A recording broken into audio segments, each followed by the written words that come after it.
وجود انسان حجت تمام کرتا ہے کہ کوئی خالق ہے، کوئی رب ہے، کوئی خدا ہے، لیکن شرط یہ ہے کہ بندہ سوچے۔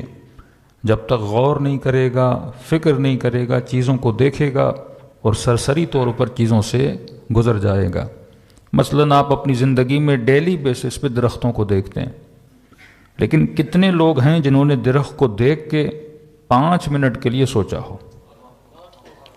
کتنے لوگ ہیں جو درخت کا پتا یا دانہ اٹھائیں، اپنی ہتھیلی پہ رکھیں اور یہ سوچیں کہ یہ دانہ ایک دن، یہ درخت ایک دن دانہ تھا، اور یہ دانہ جو آج دانہ ہے یہ کل درخت بننے کی صلاحیت رکھتا ہے۔ کتنے لوگ ہیں جو زمینوں کو دیکھ کر، فصلوں کو دیکھ کے سوچتے ہیں کہ ایک ہی رنگ کی مٹی، ایک ہی قسم کا پانی، ایک ہی زمین میں 2 مختلف دانے ڈالو، 2 مختلف ذائقے بنا کے نکالتی ہے۔ سائنس یہ تو بتاتی ہے یہ گرو کس طرح کر رہا ہے، لیکن سائنس آج تک یہ نہیں بتا پائی کہ یہی مٹی کسی کو میٹھا بناتی ہے۔ یا تو یہ ہو کہ آم کے درخت کو کوئی اور پانی دیا جائے، گندم کو کوئی اور پانی دیا جائے، لیموں کو کوئی اور پانی دیا جائے، یا مثلا موسمی کی کوئی اور زمین ہو، ہر پھل کی الگ زمین ہو۔ ایسا تو ہے ہی نہیں نا۔ ایک ہی زمین میں آدھے ایکڑ میں ایک چیز کو ڈالو، دوسرے ایکڑ میں دوسری چیز کو ڈالو، وہی پانی دو، لیکن جب زمین خود کو چیر کے وہ دانہ نکلتا ہے تو اس میں سے کوئی لال بن کے گلاب بن جاتا ہے، کوئی پیلے رنگ کا پھول بن کے نکلتا ہے، وہی زمین سے کوئی کھٹاس بن کے نکل رہا ہے، کوئی مٹھاس بن کے نکل رہا ہے۔ تو سائنس پروسیس کو بتاتی ہے، لیکن یہ نہیں بتاتی کہ یہ میٹھا کیسے بن رہا ہے، یہ کھٹا کیسے بن رہا ہے، یہ نہیں بتاتی کہ مثلا اس کی شکل و صورت ایسی کیوں بن رہی ہے۔ وہ پروسیس کو دیکھ سکتی ہے، لیکن اس کی حکمت کو کبھی آپ کے سامنے بیان نہیں کر سکتی۔ یہی ہے کہ اولو الالباب کے لیے ہم نے زمین میں کیا رکھی ہیں؟ نشانیاں رکھی ہیں۔ یہ چھوٹے سے چھوٹا درخت بھی آپ کے اوپر حجت کو تمام کر رہا ہے۔ کل قیامت کے دن یہ مت کہنا کوئی خدا نہیں تھا، اگر نہیں تھا تو ان سب کو بنا کون رہا تھا؟ خود وجود بشر، خود وجود انسان کہ 5 منٹ کے لیے بندہ خود کو آئینے میں دیکھے، یہ شکل، یہ صورت، یہ بناوٹ، یہ نازک پن، یہ سب کچھ کس نے بنایا انسان کو؟ کہ کون سی چیز کہاں، کتنا عدل ہے، کتنا عدل ہے انسان کے وجود میں۔ کوئی چیز اضافی نہیں ہے۔ آنکھیں 2 ہیں، کان 2 ہیں، کڈنیز 2 ہیں، ٹانگیں 2 ہیں، ہاتھ 2 ہیں، سب 2 کر کے دیا۔ کبھی سوچا زبان ایک کیوں دی، دل ایک کیوں دیا؟ ہر چیز خدا نے جو انسان کے وجود میں رکھی ہے وہ عدالت کی بنیاد پہ رکھی ہے۔ اب وہ کیونکہ بتاتا ہے کہ میں خدائے عادل ہوں، میں نے نظم رکھا ہے تمہارے وجود میں، تو کیسے ممکن ہے وہ بدن میں تو عدالت کو رعایت کرے، بدن میں تو عدالت کا خیال کرے، لیکن جب کوئی ہادی دے تو وہ ہادی عادل نہ دے؟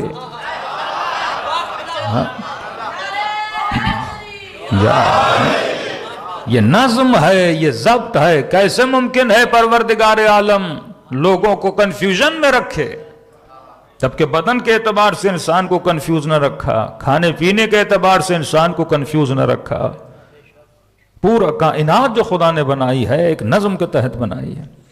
میں نے شاید پہلی اور دوسری مجلس میں کہا تھا کیسے ممکن ہے کہ بندے کو پتہ نہ ہو کہ ہادی کون ہے، میں نے ہدایت کیسے حاصل کرنی ہے، اور یہ بول دے کہ تمہاری مرضی، جسے چاہو اپنے آپ میں سے کیا بنا دو۔ اولو الامر منکم ہے نا، تم میں سے کوئی کیا ہوگا؟ اولو الامر ہوگا۔ یہاں چھوٹا سا محلہ، اس کی الیکشن ہو تو جھگڑے پڑ جاتے ہیں۔ آج تک ملک کا حال کیا بنا ہے سب کے سامنے، اور خدا تو اولو الامر کی باتیں کر رہا ہے۔ کیسے ممکن ہے وہ عرب جو قبیلوں میں، عشیروں میں، تعصبات میں بٹا ہوا ہے، وہ عرب ہر کسی کو اولو الامر مان لیتا ہوں؟ مطلب یہ تو جھگڑے والی بات ہو گئی نا کہ خدا فیصلہ ہمارے اوپر چھوڑے، اور تا قیامت آج تک مسلمان لڑ رہا ہے کہ اولو الامر کون ہے۔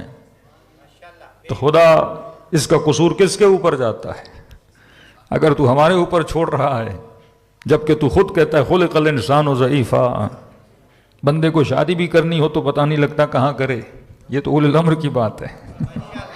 بندے کو کاروبار کرنا ہو تو کنفیوز ہے، بندہ کوئی دکان پہ ایک جوتا بھی لینے جاتا ہے تو کنفیوز ہو جاتا ہے رنگ کون سا لوں، ایک شرٹ لینے جاتا کنفیوز ہو جاتا ہے پہنوں تو کون سی پہنوں، یہ تو اولو الامر کی بات ہے نا۔ کیسے ممکن ہے؟ تو اپنی سنتوں کے خلاف کیسے چل سکتا ہے؟ آدم کو تو نے چنا، نوح کو تو نے چنا، شیش کو تو نے چنا، ابراہیم کو تو نے چنا، اسحاق کو تو نے چنا، یعقوب کو تو نے چنا، 1,01,000 کم 24,000 نبیوں کو چن رہا ہے۔ کیسے ممکن ہے اپنی سنت کو بدل دے اور کہے اب تیری مرضی جسے چاہے چنو؟ یہیں سے نظام میں جو دراڑ پیدا ہوئی، یہی مبدأ اختلاف بنا مسلمانوں میں، وہیں سے جنگیں چلی، وہیں سے قتل و غارت بنا، وہیں سے بے ادبیاں شروع ہو گئیں کہ وہ خدا کہے یہ دین جو اعلیٰ ترین دین ہے، یہ دین جو پوری دنیا میں فتح پائے گا، یہ دین جو مکمل ترین دین ہے، اس دین کی شان میں مسلمان قصیدے پڑھے، لیکن جب دیکھے تو دنیا میں سب سے زیادہ ذلیل مسلمان نظر آئے، پستیوں میں مسلمان نظر آئے، اقتصادی عنوان سے، اخلاقی عنوان سے، ہر اعتبار سے آج مسلمان پستیوں میں ہے۔ تو پھر انگریز کو حق ہے نا یہ انگلی اٹھانے پر، یہ کیسا دین تھا؟ دین جو تجھے فتح دینے کے لیے آیا تھا، جو تجھے فضیلت دینے کے لیے آیا تھا، جو اقوام عالم کے لیے رول ماڈل تھا کہ آج دنیا کو بتا سکو کہ یہ بہترین دین ہے اور اس دین میں ہم بہترین زندگی گزارتے ہیں۔ تو آج مسلمانوں کا حال بتا رہا ہے کہ ان کا ماضی اچھا نہیں تھا۔ ماضی کیسے اچھا ہوتا جب انسان اپنے فیصلے اپنی عقل کے مطابق کرے اور خداوندی عقل کو چھوڑ دے۔ ابتداء خلقت سے جھگڑا یہی تھا، ابتداء خلقت سے شیطان اور خدا کا جھگڑا کیا تھا؟ اللہ کہتا تھا میرے کینڈیڈیٹ کو مانو، شیطان کہتا تھا تیرے کینڈیڈیٹ کو نہیں مانوں گا۔ حابیل اور قابیل کا جھگڑا کس بات پہ تھا کہ اللہ نے اس کو فضیلت دی مجھے کیوں نہیں دی؟ اسی طرح نیتھے آ جائیے اولاد انبیاء میں بھی جھگڑے چلے ہیں۔ مسئلہ اسحاق اور اسماعیل کیا تھا؟ یہی مسئلہ تھا یہودیوں کا، اس کی ماں کنیز ہے لہٰذا نبوت اسے کیوں ملے گی، نبوت تو اسحاق کو ملنی چاہیے۔ کوئی نسل کا جھگڑا، اللہ کہتا میری مرضی میں جسے چاہوں نبی بناؤں، میری مرضی میں جسے چاہوں فضیلت دوں۔ ام یحسدون الناس علی ما آتاہم، لوگ حسد کرتے ہیں جو میں نے نسل ابراہیم کو عطا کیا ہے، جو میں نے فضیلتیں عطا کی ہیں، لوگ اس فضیلت پہ کیا کرتے ہیں؟ حسد کرتے۔ اللہ کہتا ہے میری مرضی ہے میں جسے چاہوں فضیلت دوں، میں جسے چاہوں اعلیٰ بناؤں۔ ابھی آپ نیچے آتے جائیں گے وہ نسل اسماعیل میں، نسل اسحاق میں، پھر نسل حضرت اسماعیل میں جب آپ نیچے آتے ہیں وہ عدنانی اور غیر عدنانی، قریشی غیر قریشی، ہاشمی غیر ہاشمی، یہ جھگڑا چلتا ہوا آیا۔ پھر خود نسل امام حسن میں اور نسل امام حسین میں جب نیچے آتے ہیں تو نوادگان امام حسن میں کچھ ایسے ہیں جنہوں نے نوادگان امام حسین سے حسد کیا ہے۔ پھر اور نیچے آتے ہیں امام موسیٰ کاظم کے سگے بھائی حسد پہ اتر آئے کہ یہ امام یہ کیوں بنیں گے میں کیوں نہیں بنا۔ پھر اور نیچے آتے ہیں جعفر کذاب کا واقعہ پڑھتے ہیں، یہ فضیلت اللہ ان کو کیوں دے رہا ہے مجھے کیوں نہیں دے رہا۔ یعنی بشر کا شروع سے جھگڑا یہی رہا ہے۔ بنی امیہ سب سے بڑا اعتراض جو بنو ہاشم پہ کرتے تھے وہ ابن زیاد برملا کہتا تھا یہ کیسی بات ہے کہ حاکمیت خدا بنو ہاشم کو دے گا، ہم نے کیا بگاڑا ہے کہ حق کے حاکمیت بنو ہاشم کو ہے، اولاد علی ابن ابی طالب کو ہے، ہمیں کیوں نہیں؟ کہ ہم عرب نہیں، کہ ہم قریش نہیں، تو یہ حق حاکمیت ہمیں کیوں نہیں دیا جاتا؟ تو خدا قرآن میں برملا جواب دیتا ہے کہ میری مرضی میں جسے چاہوں فضیلت عطا کروں۔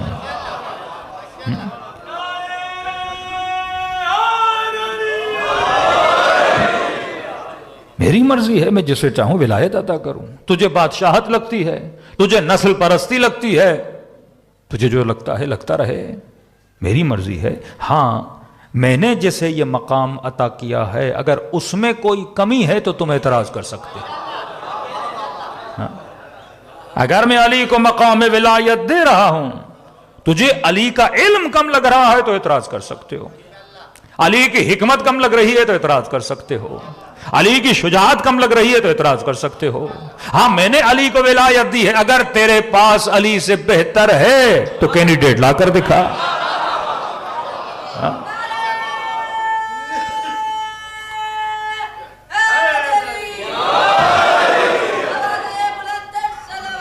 اللہم صلی علی محمد۔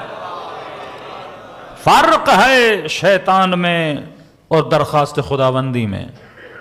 شیطان تقابل کرنے لگا کہ اسے مٹی سے بنایا، مجھے آگ سے بنایا، وہ اپنی طرف سے فضیلتیں بنانے لگا۔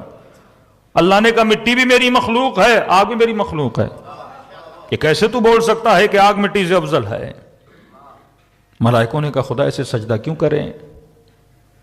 کَوَلَّمَ آدَمَ الْأَسْمَاءَ كُلَّهَا، ہم نے آدم کو سارے اسماء کا علم دے دیا۔ اب ملائکوں کو کہا کہ پوچھو جو آدم سے پوچھنا ہے۔ جب علم آدم کو دیکھا تو سب سجدہ ریز ہو گئے۔ دلیل بھی دے رہا ہے، میں نے اسے فضیلت دی ہے تو کس کی بنیاد پہ؟ علم کی بنیاد پہ دی ہے۔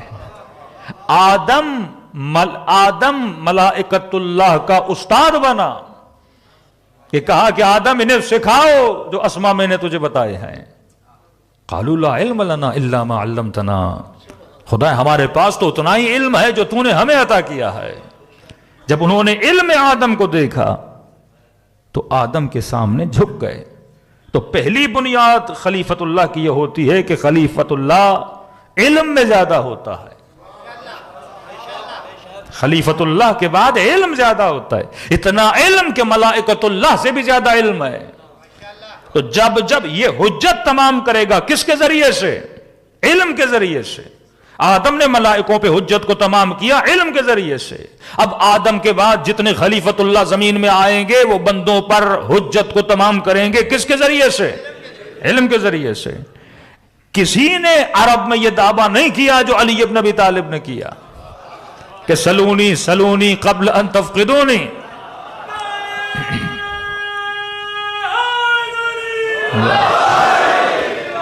پوچھو جو کچھ علی سے پوچھنا ہے۔ کس کے لیے رسول نے کہا کہ انا مدینۃ العلم وعلی بابھا، میں شہر علم ہوں، دروازہ کون ہے؟ علی ابن ابی طالب ہے۔ وقت کا حاکم ہے، لیکن جب مشکل پڑتی ہے تو مشکل کشا کے پاس جاتا ہے۔ وہ دور جناب ابا بکر کا ہو یا جناب عمر کا ہو، دونوں ادوار میں جب مشکل پڑی، کوئی بھی علمی ایک مسئلہ نہیں جا کے کتب کو کھولیے۔ مثلا ایک مثال کے طور پہ ذکر کر رہا ہوں، ایک خاتون تھی، اس کو بدکاری میں پکڑا گیا، حاکم نے سزا سنائی، اسے سنسار کیا جائے۔ اسے لے جا رہے تھے، علی بن ابی طالب کی نگاہ پڑی۔ امام نے کہا کس لیے لے جا رہے ہو؟ کہا حاکم نے حکم دیا ہے سنسار کیا جائے۔ امام نے کہا یہ حکم اس پہ لاگو ہوتا ہی نہیں۔ کہا حاکم نے حکم دیا ہے، کہ دیا ہو، لاگو نہیں ہوتا، واپس لے آؤ اسے حاکم کے دربار میں۔ جب لے آئے تو انہوں نے کہا علی نے بولا ہے حکم صحیح نہیں ہے۔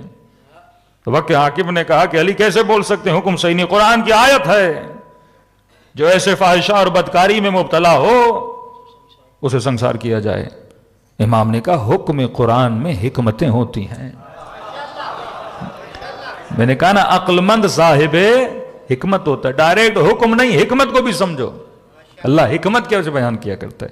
کہ کیا مطلب حکمت ہوتی ہے؟ کہ یہ حکم قرآن تو ہے لیکن کس کے لیے ہے؟ اس بندے کی کنڈیشن بھی تو دیکھو۔ کہ کیا مطلب؟ کہ کوئی بھی حکم اسلام ہو، وہ کچھ بندے اس حکم سے مستثنا ہیں۔ حدیث سنائی، کون سے مستثنا ہے؟ مثلا کوئی بندہ نیند کی حالت میں ہو اور اس سے کوئی کام سرزد ہو جائے، اس پہ حکم لاگو نہیں ہوتا۔ کوئی بندہ ہو جو حالت جنون میں ہو، مجنون ہو، پاگل ہو، پاگل کو سزا نہیں دی جاتی۔ امام نے کہا اس خاتون کی حالت دیکھو، اس کا ذہنی توازن نہیں ہے، یہ مجنون ہے۔ ہاں، مجنون پہ حکم لاگو نہیں ہوتا۔ امام جواد کے زمانے میں حکماء پریشان تھے، چور کو جب سزا دی جائے تو ہاتھ کو کہاں سے کاٹا جائے؟ قرآن کہتے ہیں ہاتھوں کو کاٹو. ہاتھ کو بھائی کہاں سے کاٹیں؟ آدھے سے کاٹیں, پورا کاٹیں, بازو تک کاٹیں. عربی میں جو ید ہے, اب ید کا مقدار کہاں تک ہے؟ فَاغْسِلُوا أَيْدِيَكُمْ ہے نا, اپنے ہاتھوں کو دھو. اب بندہ اتنا دھو لے کہ وضو ہو گیا. ہاتھ کہاں تک جائے؟ کونیوں تک جائے. اب یہ پورا ہاتھ ہے. اب چور کا جب کاٹنا ہے تو کتنا کاٹنا ہے؟ وقت حاکم نے کہا پورا ہاتھ کاٹا جائے. اختلاف ہوا, مسئلہ حل نہیں ہوا. کہ دلیل بھی تو چاہیے, تو دلیل محکم ہو. تو امام جواد کو بلایا گیا. امام جواد نے کہا چور کے ہاتھ اگر کاٹنے ہیں تو انگلیاں صرف کاٹو. کہ کس دلیل کی بنیاد پہ؟ کہ خدا قرآن میں کہتا ہے جو مساجد ہیں وہ کس کے لیے ہیں؟ اللہ کے لیے ہیں. مساجد یعنی جو سجدگاہیں ہیں. بندہ جب سجدے میں جاتا ہے تو ہتھیلی کو زمین پہ رکھتا ہے. اگر آپ سجدے میں گئے اور ایک ہاتھ اوپر تھا, یا سجدے میں گئے آپ کا انگوٹھا زمین پر نہیں تھا, یا گھٹنے زمین پہ نہیں تھے, یہ ساتوں اعضاء اگر زمین پہ نہ لگے تو بندے کا سجدہ صحیح نہیں ہے. کہ مساجد اللہ کے لیے ہے, تجھے ہرگز اجازت نہیں تو اس کا پورا ہاتھ کاٹے.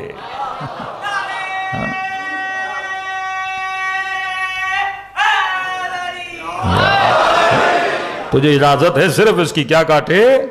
انگلیاں کاٹے. تو خلیفۃ اللہ اگر بنا قرآن کے مطابق, وہ کس بنیاد پہ بنتا تھا؟ علم کے بنیاد پہ بنتا تھا. خدا حجتوں کو تمام کر رہا ہے. اب لوگ قرآن نہ پڑھیں, مفتی کی تشریح پڑھتے ہیں, اس کی اپنی ذاتی تحلیل پڑھتے ہیں. ہاں قرآن کی بعض جگہ ہیں محکم آیتیں ہر کسی کو سمجھ میں آتی ہیں, متشابہ آیت ہیں, اس میں بھی اللہ کیا کہتا ہے؟ فَاسْأَلُوا أَهْلَ الذِّكْرِ إِن كُنتُمْ لَا تَعْلَمُونَ. اگر تجھے پتہ نہیں اس سے پوچھو جو اس ذکر کا کیا ہے؟ اہل ہے. اِنَّهُ لَقُرْآنٌ کریم فی کتاب مکنون. یہ قرآن کریم ہے اور یہ کس میں ہے؟ کتاب مکنون میں ہے. لا یمسہ الا المطہرون. اس کتاب مکنون کو کوئی مس نہیں کر سکتا سوائے مطہرون کے. اللہ ہنٹ دے رہا ہے. اب مسلمان کا کام ہے ڈھونڈے کہ مطہرون کون ہے. اب مفتی بول لے گا مطہرون وہ ہیں جو وضو کر کے قرآن پڑھیں. تو آؤ وضو کر کے اور قرآن کھولو, سمجھ میں آئے گا. ایک بندہ الف بے نہیں پڑھا, پہلے تو جا کے الف بے کا پارا پڑھے, تو قرآن تو بغیر الف بے کے پڑھا نہیں جاتا. بات تو وضو کی ہے ہی نہیں. اور کہ نہیں میں وضو کر کے آؤں گا اور قرآن پڑھوں گا اور ایسے ہی آ جائے گا. کہ یہ کتاب مکنون جو ہے, کبھی امام مبین کہتا ہے, کبھی کتاب مکنون کہتا ہے, اسے کوئی مس نہیں کر سکتا کتاب مکنون کو. جو اس کی حقیقت والی تفسیر ہے وہ تجھے کون بتائے گا؟ وہ بتائیں گے جو لا یمسہ الا المطہرون ہے. کون ہے لا یمسہ الا المطہرون؟ تو خود اشارہ کیا انما یرید اللہ لیذہب عنکم الرجس اہل البیت ویطہرکم تطہیرا. اشارہ خود دے رہا ہے. یہ وہ ہیں جن کو میں نے کیا بنایا؟ پاک و طاہر بنایا. سورہ نور میں نے اس دن سنائی, یہ مشکات ہے, یہ نور ہیں, یہ دو مصباح ہیں, حسن و حسین مراد ہیں, یہ وہ شجر مبارک ہے. اس دن سورہ مریم کا ذکر کیا تھا. آج تھوڑا سورہ مریم کے اشارے دیتے ہوئے آگے بڑھیں. اب یہ نہیں کہ خدا نے اہل بیت سے پہلے کسی کو پاک نہیں بنایا تھا. حضرت مریم کے لیے کیا کہا؟ ان اللہ اصطفیٰ کی وطہرکی واصطفیٰ کی علی النساء العالمین. میں نے آپ کو کائنات کی عورتوں کا سردار بنایا اور میں نے آپ کو کیا بنایا ہے؟ پاک بنایا ہے. مریم کو پاک بنایا ہے. کیسے ہو سکتا ہے کہ اگر مریم کو پاک بنائے پر نبی کی بیٹی کو نہ بنائے, ان کی اولاد کو نہ بنائے؟ اس کے لیے صرف یہ کہا وطہرکی, اور جب اہل بیت کی بات کی کہا یطہرکم تطہیرا. تطہیرا مفعول مطلق ہے.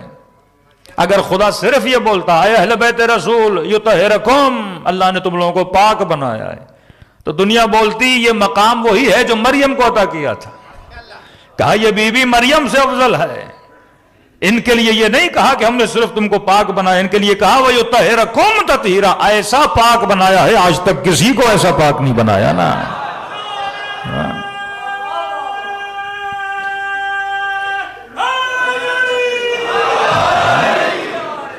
یطہرکم تطہیرا ہے، یعنی تم میں سے ترک اولا بھی کوئی نہیں کر سکتا۔ یہ مقام ہم نے تم اہل بیت کو کیا کیا ہے؟ عطا کیا ہے۔ میں نے کہا سورہ مریم کی جو مریم ہے وہ امت مصطفیٰ کی فاطمہ ہے، سورہ مریم کے جو زکریا ہیں وہ ہماری امت کے محمد ہیں، سورہ مریم میں جو حضرت یحییٰ ہیں وہ اس امت کے حسین ہیں۔ ہاں یہ اللہ شاہ، سورہ مریم کے جو حضرت مسیح عیسیٰ ہیں وہ اس امت کے امام زمانہ ہیں، کہ نبی فرماتے ہیں الساع بالساع۔ کہ اللہ ذکر کیوں کرتا ہے؟ کیونکہ اللہ نشان امتیں وہی کرتی ہیں جو پچھلی امتوں نے کیا ہے، جو کچھ بنی اسرائیل نے کیا وہ سب کچھ میری امت کرے گی۔ بنی اسرائیل نے ہارون کا انکار کیا، امت محمد نے علی کا انکار کیا۔ عجیب ہے، نبوت کا سلسلہ آیا موسیٰ تک، موسیٰ کے بعد نبوت کا سلسلہ چلا نہیں، اولاد موسیٰ میں نبوت نہیں ہے۔ پھر نبوت کس سے چلی؟ اولاد ہارون سے چلی۔ یہاں نبوت کا سلسلہ حضرت رسول پہ ختم ہوا، امامت کا سلسلہ کس سے شروع ہوا؟ ہارون سے شروع ہوا۔ ہارون کے 12 جانشین ہیں، یعنی یہ کہوں حضرت موسیٰ کا پہلا جانشین کون ہے؟ ہارون ہے۔ حضرت موسیٰ کا آخری جانشین کون ہے؟ عیسیٰ ہے۔ ہمارے نبی کے پہلے جانشین کون ہیں؟ علی مرتضیٰ ہے۔ کیا کہا؟ یا علی انت منی بمنزلت ہارون من موسیٰ، اے علی تم اس طرح ہو جیسے موسیٰ کے لیے ہارون تھا، الا انہ لا نبی بعدی، بس فرق یہ ہے میرے بعد کوئی نبی نہیں، لیکن تو ایسے ہی ہے جیسے موسیٰ کے لیے ہارون تھا۔ امت موسیٰ کا پہلا جانشین ہارون ہے، امت محمد کے پہلے جانشین مثل ہارون علی ابن ابی طالب ہیں، امت موسیٰ کا آخری جانشین عیسیٰ ہے جو آج بھی زندہ ہے، پردہ غیب میں موجود ہے۔ امت محمد کا آخری جانشین امام زمانہ جو آج بھی زندہ ہے اور پردہ غیب میں موجود ہے۔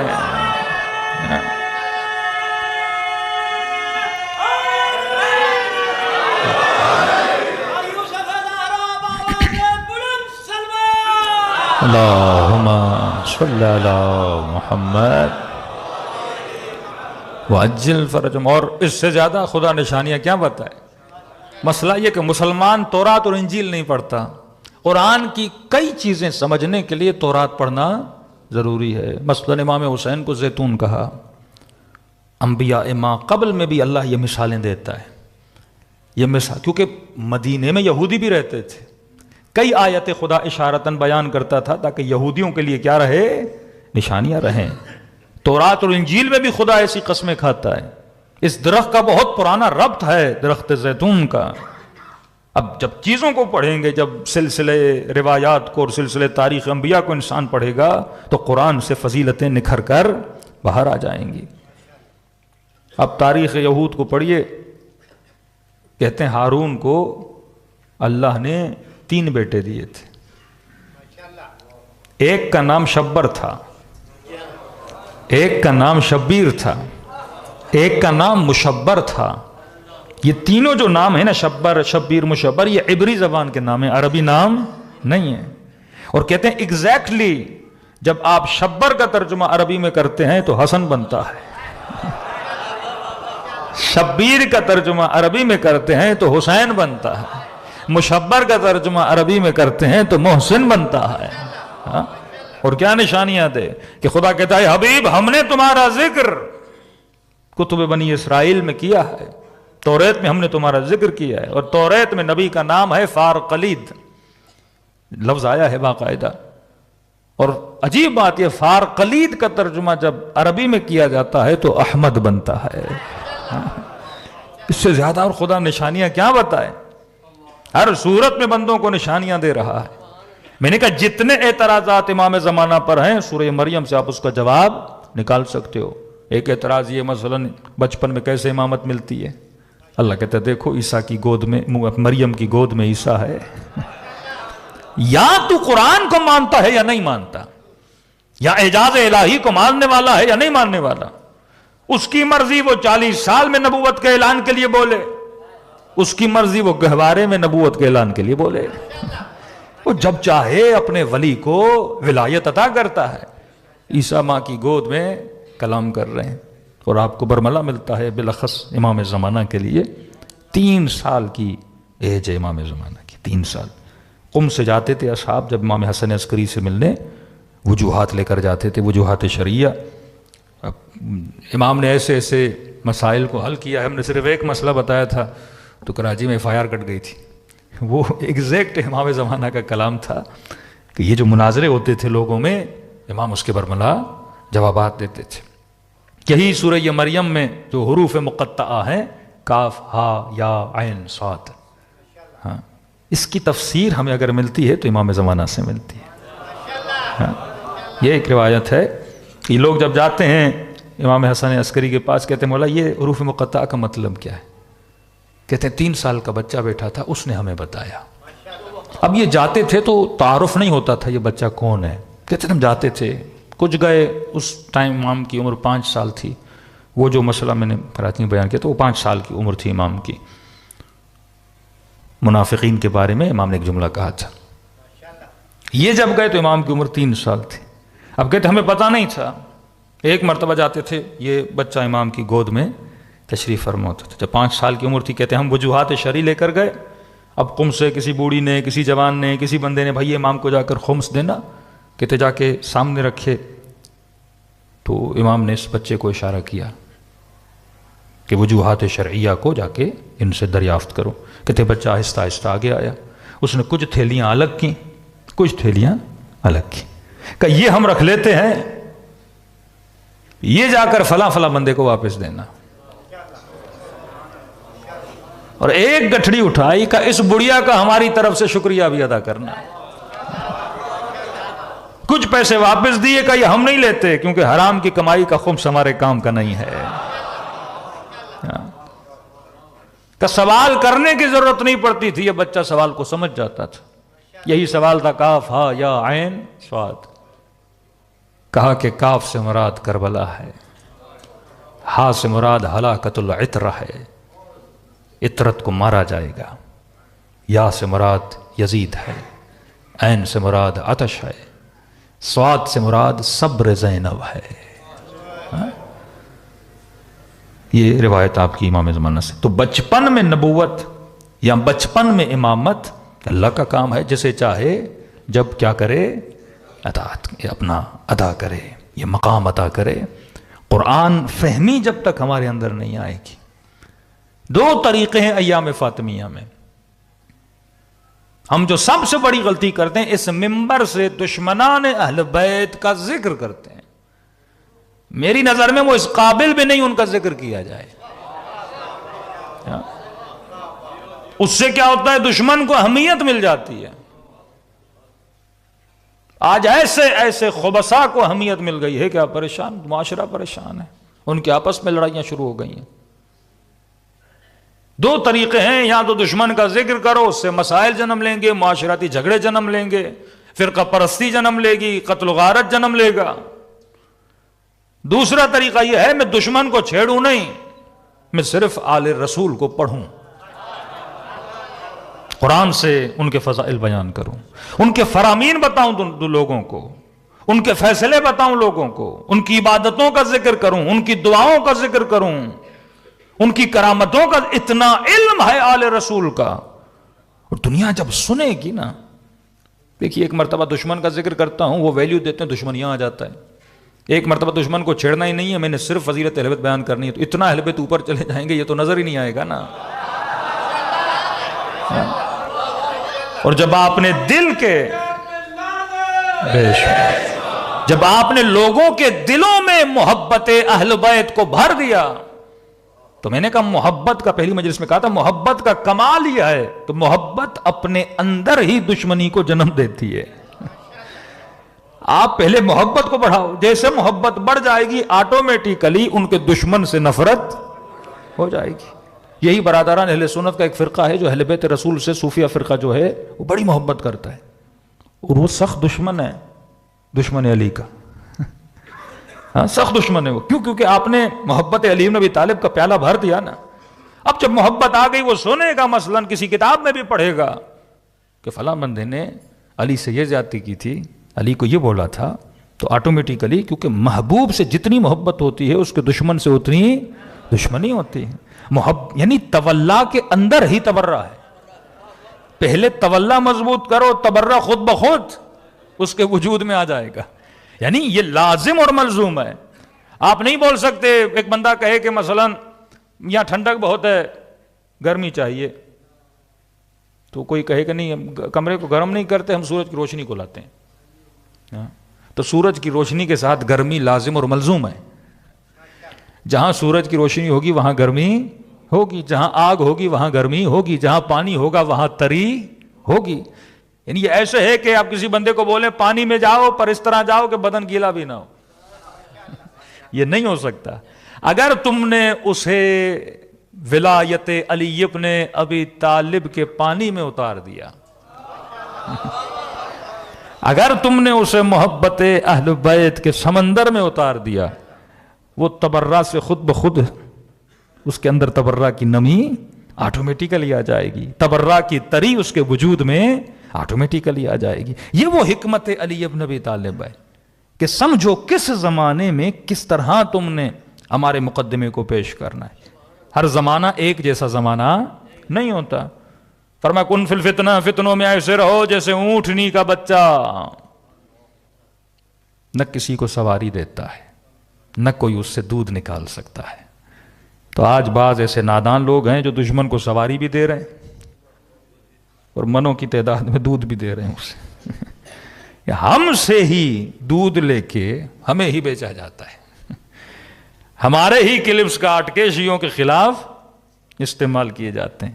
حکمت اگر بندے میں ہو، یا تو جو پڑھو ریفرنس کے ساتھ پڑھو، بات ہی ختم۔ ایف آئی آر کاٹنی ہے، جاؤ کاٹو بھائی اپنی کتابوں کے خلاف۔ ایف آئی آر کاٹنی ہے فلاں تاریخ والے پہ کاٹو، ہمارا کیا جائے؟ ریفرنس کے ساتھ پڑھو، کتاب کا متن پڑھو، اس پہ کبھی آپ پہ ایف آئی آر نہیں کٹ سکتی، مسائل جنم نہیں لیں گے۔ یعنی بحث کو علمی طریقے سے، دوسرا دشمن کی سائیکولوجی کو پڑھ کے اس حساب سے اس پہ کیا کیا جائے، اس سے جر و بحث مباحثہ کیا جائے، تو اس میں پھر آپ کی کیا ہوگی؟ فتح ہوگی۔ میں بار بار کہتا ہوں، مولا فرماتے ہیں علی والا عقل مند ہوتا ہے، بے وقوف نہیں ہوتا۔ اس مکتب میں بے وقوفوں کی گنجائش نہیں ہے، یہ مکتب صاحبان عقل کا مکتب ہے۔ صلوات پڑھے محمد و آل محمد۔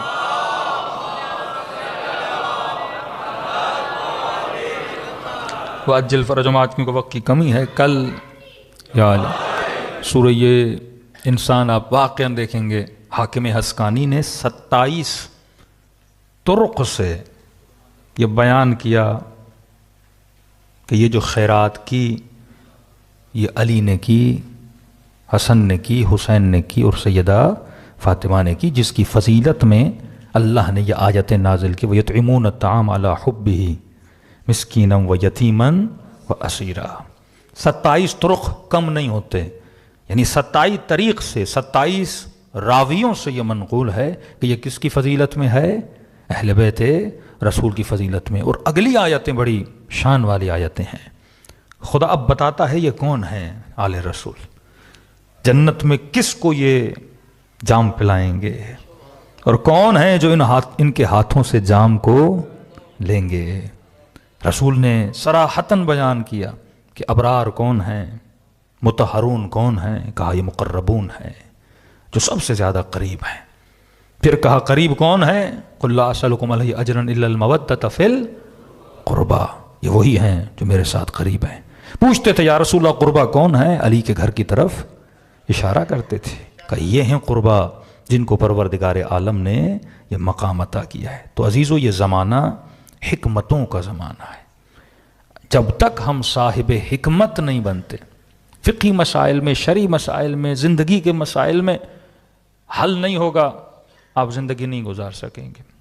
ایک عام روٹین کا مسئلہ ہے، میں نے کل غیبت پہ اس دن بات کی تھی آپ کے سامنے کہ غیبت کیا ہے، اشد من الزنا ہے نا، لیکن بعض جگہوں پہ غیبت جائز ہے۔ اسی طرح فقہی مسائل حالات کے حساب سے اپنے رنگ کو کیا کرتے ہیں، بدلتے ہیں۔ ایک مسئلہ جو ہمارے ملک میں، کیونکہ یہ نظام فاسد نظام ہے، فاسق نظام ہے، قوانین بنتے تو ہیں پر قوانین کو چلانے والے فاسق و فاجر ہیں. عدل کا نظام نہیں ہے. حکم امام ہے کہ حسن ظن کرنا واجب ہے، پازیٹو سوچنا، پازیٹو تھنکر بننا.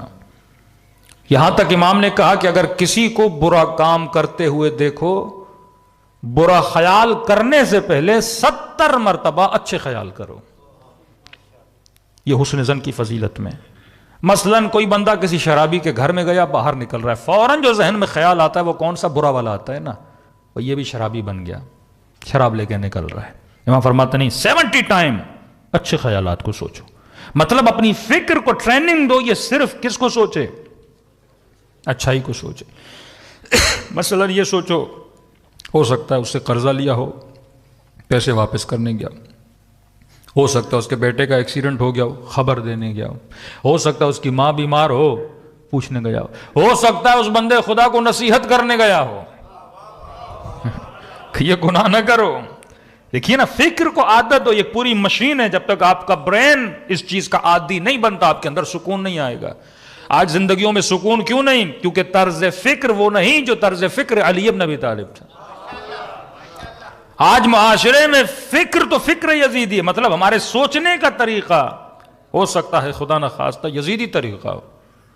سکون تب آتا ہے ما رأیت الا جمیلا، اطمینان علی بن ابی طالب. یہ سکون کہاں سے ملتا ہے؟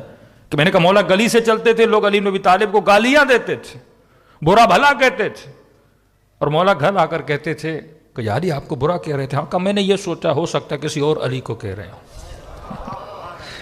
وہیں پہ مولا نے اس کو ٹرانسفر کر دیا کسی اور علی کی طرف، اپنی طرف لیا ہی نہیں. اب جتنا آپ اپنی طرف لوگے اتنی کیا پیدا ہوتی جائے گی؟ نیگیٹیوٹی پیدا ہوگی، اس سے غصہ پیدا ہوگا، انتقام کا احساس جنم لے گا. کہ نہیں، حسن ظن کرو 70 مرتبہ. سننے والا بڑا ڈیٹ تھا، اس نے کہا علی اگر 70 مرتبہ بھی اچھا سوچوں، پھر 71ویں مرتبہ برا خیال آئے پھر. تو امام نے کہا تجھ جیسا میں نے پہلی بار سوال ہی دیکھا ہے بھائی. 71ویں بار بھی برا خیال آئے تو کیا کروں؟ مولا نے فرمایا اب اپنے آپ کو کہو اے نفس بدبخت، میں 70 نیکیاں بیان کر رہا ہوں تو ایک ہی برائی پہ اٹکا ہوا ہے.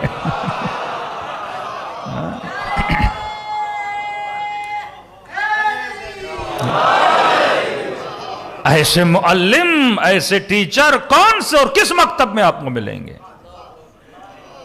یہاں تو بیان نہیں کرنے دیا جاتا. ہم بھی تاریخی شخصیتیں لاتے، جا کے آپ تاریخ پڑھیے نا. آج مسلمان کو نہیں، یہ تاریخی روایت، آج ایک نیا ڈرامہ کر رہے ہیں، یہ تاریخی روایتیں ہیں. اب تو ساری تاریخ پھر آپ چٹلا دو گے. وہ صفین ہے، وہ جمل ہے، وہ مارقین ہیں، وہ قاسطین ہیں، وہ تاریخ اسلام ہے، وہ تاریخ رسول ہے، وہ مکے کی تاریخ ہے، وہ مدینے کی تاریخ ہے، وہ فتوحات ہیں، سب تو تاریخ ہے. پھر سب کا انکار کر دو، کیونکہ ان کو پتہ یہ تاریخ میں جائیں گے حقیقت، اخلاق، کردار، رفتار، شجاعتیں، بزدلیاں سب تاریخ میں کیا ہو جاتی ہیں؟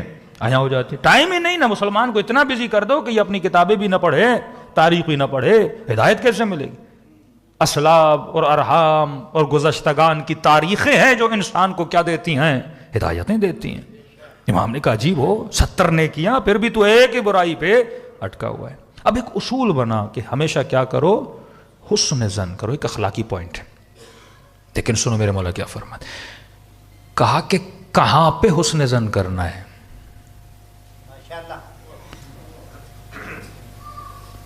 ٹائم دیکھو، وقت دیکھو، حکومتیں دیکھو، نظام دیکھو. کہا حسن ظن کرو نظام عدل میں. ہاں، نظام عدل میں. اب مجھے یہ دیکھنا پڑے گا جس حکومت میں میں زندگی گزار رہا ہوں یہ حکومت عدل والی ہے کہ نہیں ہے. مثال کے طور پہ جس حکومتوں میں جہاں پاکستان میں آپ رہ رہے ہیں، جھوٹ کا پلندہ، پورا نظام ہی جھوٹا ہے، جھوٹی حکومتیں.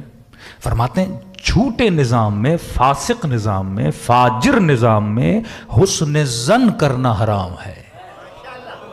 یہ حکمت. مثلا آپ کسی ایسی کنٹری میں رہ رہے ہیں جس کا نظام بڑا مضبوط ہے، جوڈیشلی سسٹم مضبوط ہے، نظام مضبوط ہے، اس نظام میں کوئی جھوٹ نہیں بولتا. وزیر کا جھوٹ پکڑا جائے فوراً کیا کرتا ہے؟ ریزائن کر دیتا ہے. نظام کفر کا ہے پر اس میں عدل ہے۔ اب وہاں پہ کوئی بولتا ہے کہ مثلاً یہ چیز یہ کام آپ کا کل ہو جائے گا یا آپ کا پرسوں کر دیں گے یا آپ کو کوئی وعدہ دیتا ہے تو حسن ظن کرو، کیونکہ نظام کس کا ہے؟ عدل کا ہے، کوئی جھوٹ نہیں بولتا اس نظام میں۔ لیکن اب پاکستانی نظام میں آ کے بندہ بولے میں حسن ظن کروں گا، تباہ ہو جاؤ گے۔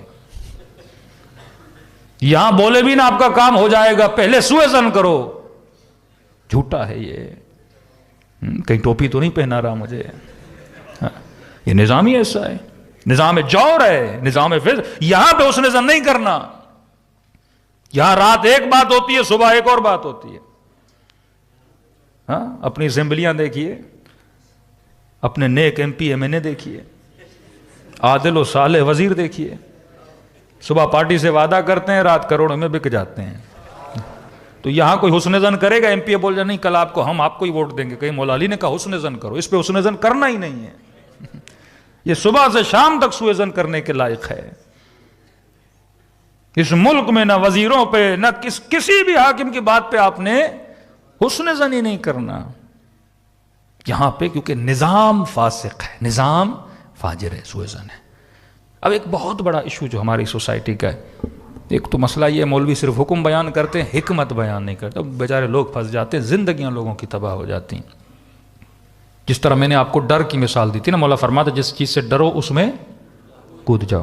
وقت کم ہے آج، کیونکہ آپ کے بعد ستری وٹ میں مجلس ہوتی، بیچارے وہاں 9:30 کا ٹائم ہے یار۔ کل میں 8 بجے آیا تو سارے لوگ باہر بیٹھے تھے، آج مجبوراً پھر میں اسی ٹائم پہ آیا جس ٹائم پہ آپ آتے ہیں۔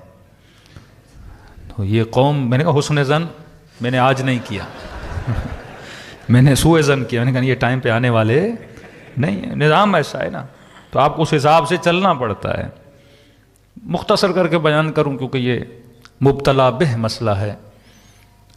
یہاں کوئی کام نہیں ہوتا اگر رشوت نہ دی جائے، یہ ایک فقہی مسئلہ ہے، ہر قوم، ہر بندہ، ہر جمان اس میں مبتلا ہے۔ اب آ کے مولوی صاحب نے حدیث پڑھ دیا، راشی والمرتشی کلاہما فی النار، رشوت دینے والا رشوت لینے والا دونوں جہنمی ہیں۔ اب سیدھا سادہ جوان بیچارہ حدیث سنی، کبھی میں تو نہیں دوں گا، پولیس نے کھڑا کر دیا اسے، موٹر وے پہ کھڑا ہوا ہے بیچارہ، سارا دن کھڑا ہوا ہے، وہ سوچ رہا ہے میں تو متقی ہوں اسی لیے کھڑا ہوا ہوں، سارا نظام۔ میں نے کہا نہیں، سوء ظن حسن ظن، یہ ہم نے ڈائریکٹ جا کے یہ مسئلہ مبتلا بے تھا، آیت اللہ مبشر کاشانی مجتہد اعظم ہے قم میں، عرفان اور سلوک میں بھی بہت آیت اللہ کشمیری کے شاگرد ہیں، ڈائریکٹ ہم نے ایک مجتہد سے ڈسکشن کی، قبلہ یہ حدیث ہے الراشی والمرتشی کلاہما فی النار، دونوں جانو۔ اب ہم رہتے پاکستان میں، وہاں تو کام چلتا ہی نہیں، اب بندہ اس روایت کو لے کے گھومتا رہے تو کوئی کام ہی نہ ہو بچوں کا، یا روڈ پہ کھڑے ہوں یا موٹر وے پہ کھڑے ہوں یا کسی آفس کے باہر بندہ کھڑا ہی کھڑا رہے۔ تو انہوں نے کہا حکمت کو سمجھو، یہ اس نظام میں ہے جو نظام عدل ہے۔ مثلاً آپ کسی ایسی کنٹری میں جاتے ہو، مثلاً ایران چلے جاتے ہو یا یورپ کی کسی ایسی کنٹری میں چلے جاتے ہو جہاں آپ کو پتا ہے ہر چیز عدل کے عدل مطلب مساوات کے مطابق، ایکوالٹی کے مطابق چلتی ہے، وزیر بھی لائن میں کھڑا ہوگا، عام بندہ بھی لائن میں کھڑا ہوگا۔ ہاں، جب ڈرائیونگ لائسنس آپ یو کے میں بنانے جاتے ہیں ہر بندہ لائن میں کھڑا ہوتا ہے نا۔ نظام کفر کا ہے پر اس میں عدالت ہے، تھوڑی بہت مساوات تو ہے نا، سسٹمیٹک مساوات ہے، ہر بندہ کھڑا ہوا ہے۔ اب وہاں اگر تم پیسہ چلا کے 4 بندوں سے آگے جا رہے ہو تو کیا ہے؟ کلاہما فی النار ہے، جہنمی بن رہے ہو۔ لیکن آتے ہیں پاکستان میں، اب پیرامیٹر کیا ہے کہ کب پیسہ دینا جائز ہے، یہ کلی نہیں ہے۔ مثال دے رہا ہوں، آپ نے محنت کر کے اردو ادب میں پی ایچ ڈی کی، آپ محنت کی، آپ نے پڑھے ہیں، آپ کو اردو آتی ہے، یا آپ کو عربی آتی ہے، آپ نے عربی میں کسی مدرسے میں یا مثلاً کسی یونیورسٹی میں ایم اے عربک ہے، اور جابس آتی ہے مثلاً او ٹی کی، عربک ٹیچر کی، آپ لائن میں کھڑے ہیں، 4 اور لڑکے بھی آپ کے ساتھ کھڑے ہیں، اور جب آپ نے ان 4 سے باتوں کی، کسی کو عربی نہیں آتی، لائن میں کھڑے ہیں۔ ہمارے اپنے ایک دوست تھے بچپن کے کلاس فیلو تھے اس. تو جب ہم گئے اپنے گاؤں تو انہوں نے کہا بھائی آپ کو مٹھائی کھلانی. ہم نے کس چیز کی؟ کا نوکری مل گئی. اچھا خود ان کا شعبہ تھا انجینئرنگ میں، انہوں نے لی ہوئی تھی، ڈگری لی ہوئی تھی، بیچلر کیا ہوا تھا. تو میں نے کہا کس فیلڈ میں ملی؟ کہ عربی ٹیچر بن گیا ہوں. 17 گریڈ کی نوکری، 70-80 ہزار. میں نے کہا بھائی عربی کا الف نہیں آتا تمہیں، کیسے مل گئی؟ ڈگری کہاں سے لی تم نے؟ کہ کراچی بنوریا ٹاؤن ایک مولوی ملا، عربی وفاق المدارس، پتہ نہیں کون سی ڈگریاں جو یہاں پاکستان میں لوکل ہے، وہ میں نے لے لی. تمہیں آتی نہیں، انٹرویو کیسے ہوا؟ کہ قائد اعظم صاحب زندہ باد. کام ہو گیا. یہ نظام ہے، آپ اس نظام میں رہ رہے ہو. آپ لائن میں کھڑے ہو، 3 بندے آپ سے آگے ایسے کھڑے ہیں جن کو الف بے بھی نہیں آتا. آپ کو پتا ہے کہ میں ان تینوں سے قابل ہوں، لیکن یہاں میرٹ کو دیکھ کے نوکری نہیں دی جا رہی، قائد اعظم کو دیکھ کے دی جا رہی ہے. نوٹ کو دیکھ کے نوکری دی جا رہی ہے، پیسے کو دیکھ کے. اس نظام میں اگر قابل ہو، اگر آپ کو 100% پتا ہے، مثلا آپ ریشو لگاؤ، آپ کا نمبر 100 ہے اور جو لائن میں کھڑا ہے کوئی 50 پہ ہے، کوئی 40 پر ہے. اب یقین ہے کہ میں قابل ہوں، یہ میرا حق ہے، میرا حق ہے، پر مجھے پیسے کی وجہ سے دیا نہیں جا رہا. تو اس صورت میں پیسہ دے کر بھی اپنا حق لینا جائز ہے. آپ کو پتا ہے میں پروموشن میں میری لیاقت ہے، پروموشن ہونا چاہیے. مثلا میں نے 17 ایئر سرو کیا، ایک بندہ آیا ہے 10 ایئر سرو کر کے پیسے دے کے آگے جا رہا ہے، اور وہ برملا بول رہے ہیں 10 لاکھ وہ دے رہا ہے، آپ بھی دو تو آپ کو دے دیں گے. اب یہاں کہ نہیں، کلاہما فی النار، میں نہیں دوں گا. یہاں یہ پھر قومیں تباہ ہو جاتی ہیں، ہمارے بچے پیچھے رہ جاتے ہیں، نوکریاں نہیں ملتی اس سسٹم میں، اور گھر آ کے کہتے ہم نے مولا کے فرمان کے مطابق یہ کام کیا ہے. فرمان سمجھو. مولا ایک طرف آپ کو ملتا ہے، مولا اسے بولتے ہیں کہ تو نے ہمارے دشمن کو کرائے پہ اونٹ دیے. کیوں دیے؟ کہ مولا کیوں؟ کہ اونٹ دشمن کو دیے تھے. چلو کہ مولا میں آپ اس سے محبت نہیں کرتا، میرا تو کام ہے گاڑی کرائے پہ دینا یا اونٹ کرائے پہ دینا، میں نے دے دیا. کہ نہیں، مسئلہ کرائے پہ دینے کا نہیں ہے، مسئلہ یہ ہے جب تک تیرے اونٹ واپس نہیں آئے تھے تو دعا کر رہا تھا کہ صحیح سالم آئے. مطلب جو اس کا سوار ہے دعا اس کی خدمت میں بھی تو جا رہی ہے نا. اونٹ وہ لے کر گیا ہے تو ہمارے دشمن کے لیے دعا کر رہا ہے کہ صحیح سالم واپس آئے. تو کیسا علی کا چاہنے والا ہے جو دشمن کو دعائیں دے رہا ہے. ایک طرف یہ، دوسری طرف وہ جو ہارون الرشید کی دربار میں کام کرتا تھا، امام نے کہا تجھے اجازت ہے. پوچھا مولا ظالم ہے، فاسق ہے، قاتل ہے، کام کر سکتا ہوں اس کے پاس؟ کہ ایک شرط پر. میں نے کہا نا الاعمال بالنیہ، اللہ نیت کو دیکھتا. کسی کا حق نہ مارو، اپنا حق ہے تو اسے لو، اس کے پیچھے نہ ہٹو. سیدہ کا حق تھا تو مسجد میں جا کے حق مانگنے گئے، کہ حق سے پیچھے نہ ہٹو. لیکن شریعت کے دائرے میں کرپشن نہ کرو. یہ دیکھو واقعا میرا حق بنتا ہے کہ نہیں بنتا. ہاں کہیں پر 98 100 کا فرق ہوتا ہے، وہاں احتیاط کرو. لیکن دیکھ رہے ہو میری قابلٹی ہے، میرا میرٹ ہے، 100% میں اس چیز کے قابل ہوں، لیکن پیسے کی وجہ سے، سفارش کی وجہ سے مجھے پیچھے رکھا جا رہا ہے. وہاں پہ اپنے حق لینے کی کیا ہے؟ اجازت ہے. جس طرح اس کو اجازت دی ہارون کے دربار میں کہ ایک شرط پہ کام کر سکتے ہو. مولا کس شرط پہ؟ کہ اس شرط پہ اس ظالم کے پاس رہ کر نوکری کر سکتے ہو، اور وہ تنخواہ تیرے لیے حلال ہے کہ جب بھی تیرے پاس کوئی آل محمد کا چاہنے والا آئے اس کا کام سب سے پہلے کرنا. ہاں دیکھیے یہاں پہ امام نے میرٹ کو توڑا کہ نہیں. مطلب 4 لوگ لائن میں کھڑے ہیں، پہلے کام کس کا کرنا؟ ہمارا چاہنے والا ہو. کیونکہ یہ ولایت اہل بیت کے اعتبار سے، ایمان کے اعتبار سے ان تینوں سے کیا ہو جاتے ہیں؟ بہتر ہو جاتے ہیں. اس نیت ہو کہ میں صرف اس لیے آیا ہوں تاکہ مومنوں کا کام سب سے پہلے کروں، نیک لوگوں کا کام سب سے پہلے کروں. تو پھر اس نظام میں ظلم میں رہتے ہوئے بھی آپ کیا کر سکتے ہو؟ مومنین کی مدد کر سکتے ہو. بعض ایسے مولوی پیدا ہوئے، نظام میں ظلم ہے، اس نظام میں بھائی سارا سب کو نکال دو گے اس نظام سے تو پھر قوم کا کیا ہوگا؟ یہ نظام طاغوت ہے، آپ اس میں کام نہیں کر سکتے. یہی نظام ہے. یا اس قوم میں اتنا شعور پیدا کرو کہ کمپلیٹلی نظام کو بدلا جائے. لیکن جب تک چل رہا ہے ہمارے بچوں کا فیوچر وابستہ ہے. اس نظام میں رہتے ہوئے، کسی کا حق نہ مارتے ہوئے اور اپنا حق نہ چھوڑتے ہوئے ہم نے اس نظام میں کیا کرنی ہے؟ ترقی کرنی ہے. ہاں اگر کمیشن کی بچوں کو تیاری کرواؤ، کسی کو ڈی ایس پی بناؤ، کسی کو ایس پی بناؤ، ہاں اس نظام میں جا کے پھر عدالت علی کو کیا کرو؟ نافذ کرو. کہ فرمائے شیعو کونوا لنا زینا ولا تکونوا لنا شینا، ہمارے لیے باعث زینت بننا. مطلب علی کا چاہنے والا کسی بازار سے گزرے نا تو لوگوں کی انگلیوں پر ہو کہ بھائی کسی کی دکان سے اگر مال لینا ہے تو اس کی دکان سے لینا، یہ بندہ عادل ہے. شرافت زد عام ہو، تمہاری تقوی لوگوں کی زبانوں پر ہو، تمہارا حیا لوگوں کی زبانوں پر ہو. ایک شیعہ لڑکی جب یونیورسٹیاں کالج میں جائے سب کو پتا ہو، نامحرم جرت نہ کرے اس سے کلام کرنے کی، پتا ہو ایک عفیف خاتون ہے. ہر لڑکی تو بات کر سکتی ہے لیکن یہ لڑکی بات نہیں کرتی. ایک شیعہ جوان جب کہیں پر جائے، یعنی لوگوں کی زبانوں پر تیرا نام ہو، شریعت کے اعتبار سے، دین کے اعتبار سے، صداقت کے اعتبار سے، سخاوت کے اعتبار سے، کردار کے اعتبار سے، رفتار کے اعتبار سے. مولا فرماتے پھر علی کے لیے باعث زینت بنو گے. لوگ بولیں جب علی کا شیعہ ایسا ہے تو اس کا مولا علی کیسا ہوگا. تجھے دیکھ کر ہماری ڈیفرنٹ بنو نا. آج مسئلہ کیا، صرف نام سے پتا چلتا ہے بندہ شیعہ ہے، ایک کام سے پتا چلے نا بندہ شیعہ ہے. واقعاً ایسا ہے کہ نہیں ہے؟ نام، آپ کا نام کیا ہے؟ غلام علی. ہم کہتے ہیں بھائی مومن ہے. آپ کا نام کیا ہے؟ پتہ نہیں کوئی اور نام ہوگا، کہیں گے نہیں تھوڑا اپنا نہیں لگ رہا، دوسری سائٹ والا لگ رہا ہے. نام سے کیوں پتا چلے؟ کام سے پتا چلے نا، اس کے کاروبار کے طریقے سے پتا چلے نا. نام میں ہم سب فرقوں میں بٹ جاتے ہیں پر کام میں ہم سب ایک جیسے ہیں.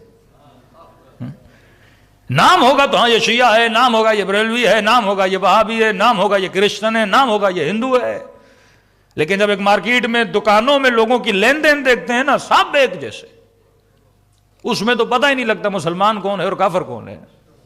ہر چیز ہمارے کاروبار میں کیا ہو جاتی ہے؟ جائز ہو جاتی ہے. مولا فرماتے نہیں، کام سے پتا چلے بندہ علی والا ہے، کردار سے پتا چلے، نگاہوں سے پتا چلے، زبان کی صداقت سے پتا چلے. زینن لنا، ہمارے لیے باعث زینت بنو. اگلا جملہ بڑے تکلیف کا جملہ ہے، ولا تکون لنا شینا. تکون ہے مطلب ایسے لوگ ہیں، جب مولا خدشہ ظاہر کر رہے ہیں نا، علی کے لیے باعث ذلت نہ بننا. بندے کا بیٹا نیک ہو نا، چار بندوں کے سامنے فخریہ بولتا ہے یہ میرا بیٹا ہے، یہ ڈاکٹر صاحب، یہ انجینئر صاحب، یہ با ادب، یہ با اخلاق، میرا بیٹا ہے. لیکن اگر اولاد ناخلف ہو نا، فاسق ہو، فاجر ہو، اپنی بھی ہو نا، بندہ بتاتے ہوئے گھبراتا ہے، منہ پھیر دیتا ہے، خاموش ہو جاتا ہے، کل کسی کو پتا نہ چلے یہ میرا بیٹا ہے. مولا فرماتے ہیں علی کے لیے باعث ذلت نہ بننا. قیامت کے دن جب لایا جائے علی کو شرمندہ نہ کرنا. علی منابر من نور، سلمان بن کے آنا کہ علی بتائے خدا کو کہ یہ تھا میرا شیعہ. یزید کن پہ فخر کرے گا؟ ابن سعد پہ، شمر پہ. خود بھی ذلیل ہوا اور قیامت میں اس کی فوج نے بھی اسے کیا کیا؟ ذلیل کیا. لیکن جب حسین ابن علی آئیں گے حبیب ابن مظاہر کو لے کر، علی اکبر جیسے بیٹے کو لے کر، زینب جیسی بہن کو لے کر، ہاں سیدہ آئیں گی نا فخریہ طور پہ. حالانکہ عباس بیوی کا بیٹا نہیں ہے، لیکن روایات پہ ملتا ہے محشر میں کہیں گی ولدی عباس، میرا بیٹا عباس. اتنا قریب ہو جاتے ہیں کہ کہتے سلمان و منا اہل البیت، ہمیں سے ہے یہ. جنات عدن، جنت عدن میں وہی جائیں گے نبی، امام، شہید. اس جنت میں عام بندہ نہیں جا سکتا کتنا بھی نیک ہو. لیکن جن کے لیے بولا نا منا اہل البیت، وہ جنت عدن میں جاتے ہیں. وہاں پر بھی تو بندہ، جیسے آپ تصور کریں مشہد میں حرم امام رضا، آدمی کوشش کرتا ہے میرا گھر کہاں ہو، اگر لینا بھی ہو حرم کے قریب ہو.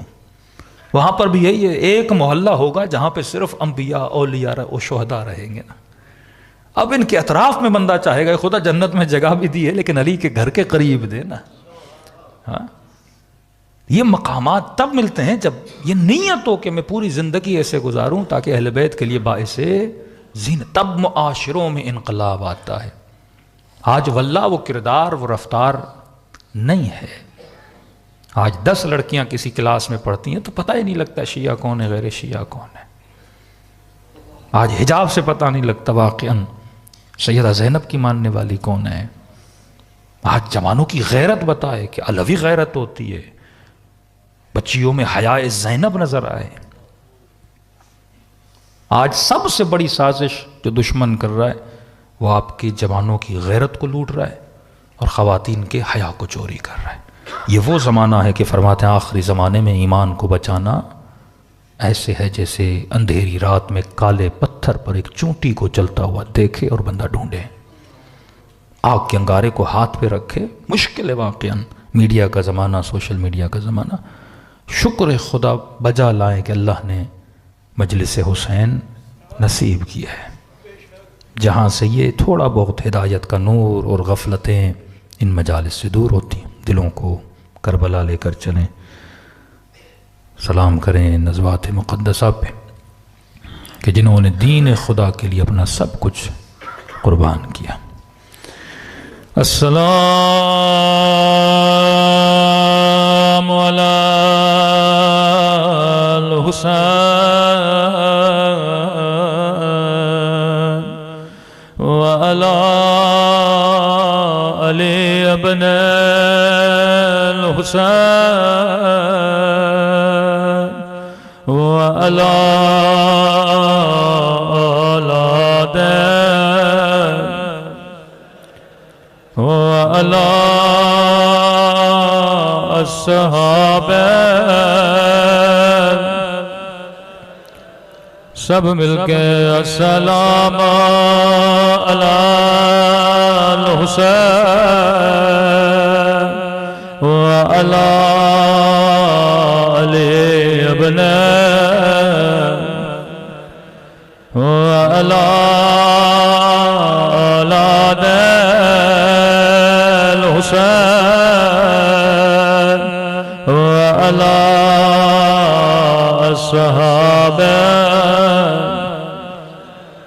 میرا سلام زینب کی لٹی ہوئی چادر پہ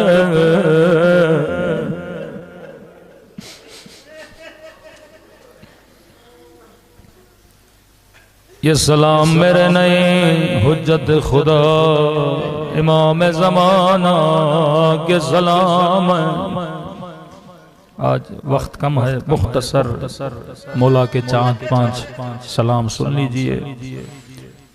یہ جملے کسی ذاکر کے نہیں، فرزند زہرا امام زمانہ کے ہیں. فرمایا ہے میرے جد پہ رونے والا تو پانی روتا ہے، تیرا امام زمانہ خون روتا ہے. آئے میرے جد پہ رونے والا تو سن کے برداشت نہیں کرتا، لیکن میں نے اپنی آنکھوں سے یہ منظر دیکھے. تو سال میں چند مہینے روتا ہے، لیکن فرمایا ہر روز نماز عصر کے بعد خدا مجھے میرے دادا کا خون بھرا کرتا دکھاتا ہے. بدلت دموع دماغ آئے میرے دادا میں آسموں کے بدلے آپ پہ خون روتا ہوں. سنیں گے اپنے جد پہ کیسے سلام کرتے. فرمایا میرا سلام زخمی کلائیوں پہ جنہیں پس گردن باندھ گیا تھا. کربلا میں بڑی مصیبتیں آئیں، لیکن ان تمام مصائب میں امام نے زخمی کلائیوں کو یاد کیا. میں نے کہا تھا واللہ اگر مدینے میں علی کے ہاتھوں میں رسیاں نہ باندھی جاتی، کبھی کربلا میں زینب کے ہاتھوں میں رسیاں نہ باندھی جاتی. میرا سلام ان زخمی کلائیوں پہ جنہیں پسے گردن باندھا گیا تھا. میں نے بڑا سوچا امام زمانہ نے اس مصیبت کو یاد کیوں کیا. بی بی زینب کو تازی آنے لگے، ظالم نے نوکے نیزہ سے بی بی زینب کو مارا. پیاس برداشت کی، بھوک برداشت کی، لیکن امام نے وہ مصیبتیں یاد نہ کی، بلکہ کہا میرا سلام ان کلائیوں پہ جنہیں پسے گردن باندھ گیا. جب میں نے کربلا کی یہ روایت پڑھی مجھے امام کا جملہ سمجھ میں آتا. راوی کہتا ہے 11 محرم کو زینب ایسے گری جیسے عباس گرے تھے.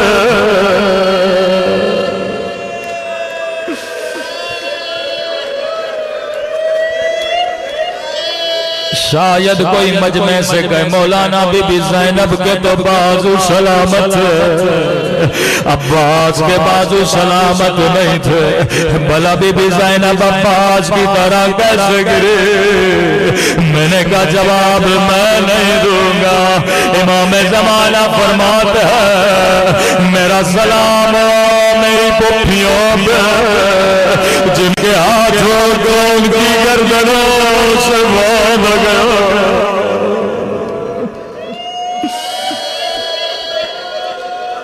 میرا سلام ان زخمی کلائیوں پہ جنہیں پسے گردن باندھا گیا. اگلا سلام اس سے بھی درد بھرا سلام. فرمایا میرا سلام ان ننے سے رخساروں پہ. میں نے کہا اگر کربلا میں تماچا لگا ابتدا مدینے سے ہوئی تھی. میرا سلام ان ننے سے رخساروں پہ جن کا رنگ بدلتا رہا. یہ نہیں کہا جن کا رنگ بدل گیا بلکہ بدلتا رہا. کبھی شمر کے تماچوں نے رنگ نیلا کیا، کبھی ظالم کے تماچوں نے رنگ کالا کیا.